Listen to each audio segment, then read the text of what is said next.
By the way, it was Maricek's 300 pounds that killed him. Not the fire. In that way, they're not too different from high school girls. They might not have a brain in their head, but they do know all the boys want to fuck them. Well, they wouldn't make this movie today. Crimson Tide is one of those movies that I find myself rewatching on an annual basis. And each time I watch it, I like it more than the last time. It has an incredible score. It has great acting. It builds tension with ease.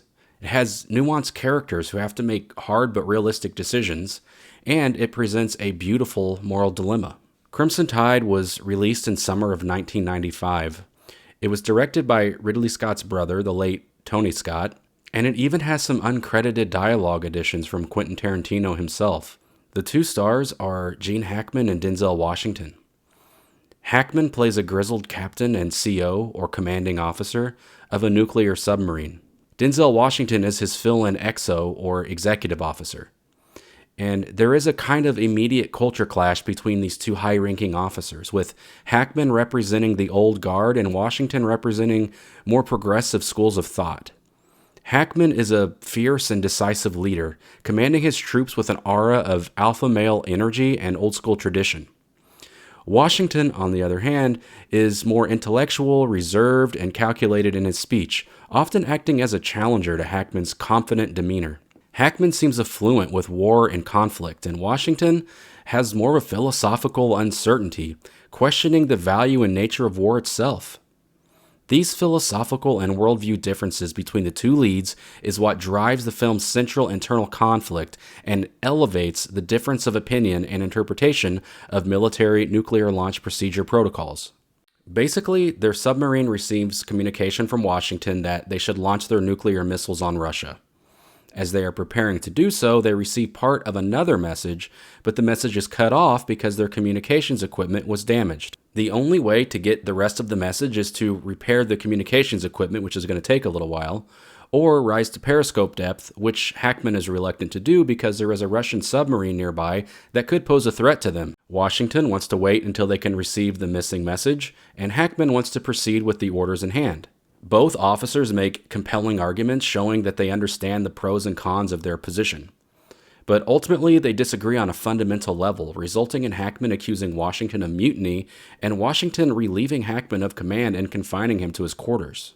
One detail I love about this escalation between the two leads is Hackman made it a point to impart some captainly wisdom on Washington at multiple points throughout the movie, and in one scene he makes it clear that Washington should not question him in front of the other men because it can cause a breakdown of the men's trust in the chain of command.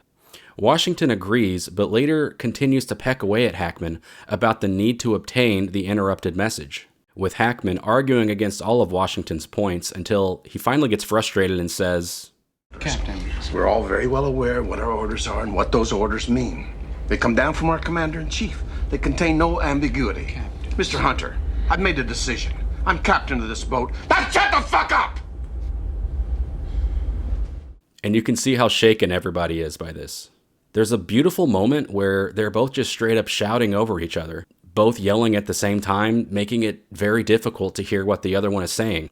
But if you listen carefully, you can hear that each of them actually has a strong and well-reasoned point. Hackman's position is basically if they wait and don't launch their nuclear missiles, Russia could launch at America first, meaning that they would have not only failed their mission, but they may have failed their fundamental reason for existing in the first place, which is the protection of the United States of America. And Washington's position is if they launch now before they receive the new message, it's possible that there could be information in that message, such as they should stand down. And if they launch their missiles now without cause on Russia, they could cause Armageddon. Each position is understandable, and even though Washington is shown to be correct in the end, the review board does later deem them both to be right and both wrong. It's actually determined that the system itself needs revision. The movie ends with Hackman telling Washington he was right, but then clarifies that he's talking about the original location of a particular type of horse, which they discuss earlier in the movie.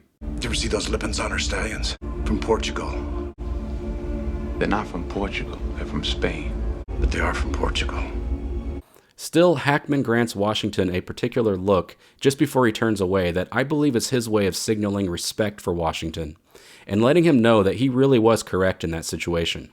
Hackman then walks away, venturing into retirement with a sense of honor, accomplishment, and humility. Washington smiles as he thinks about what was just said, and I believe he gains a new respect for Hackman, despite their previous high-stakes disagreement. While Washington and Hackman are the two primary protagonists of the film, Hackman slowly transitions into the film's primary antagonist, but later finds redemption. It's a tragic hero story, but with a happy ending. When I watch this movie, I feel myself longing for the old days of when movies had this level of quality to them. And then I think to myself, wow, you sound like an old man. Back in my day, things were better. The classic lament. But damn it, in this case, it's so true. There is more depth in 5 minutes of Crimson Tide than there is in the entirety of any Netflix movie that I've seen recently. Anyway, the next thing I want to talk about is Hans Zimmer's film score. My God, the music, it's so epic. Listen to Roll Tide from the soundtrack. I listen to that song at least once a week. It's great for driving, working out, or really doing anything at all. Whatever you're doing, it suddenly becomes 1,000 times more important and meaningful. So good. Crimson Tide has intense scenes between characters that are not only based on performance, but also based on camera and set framing.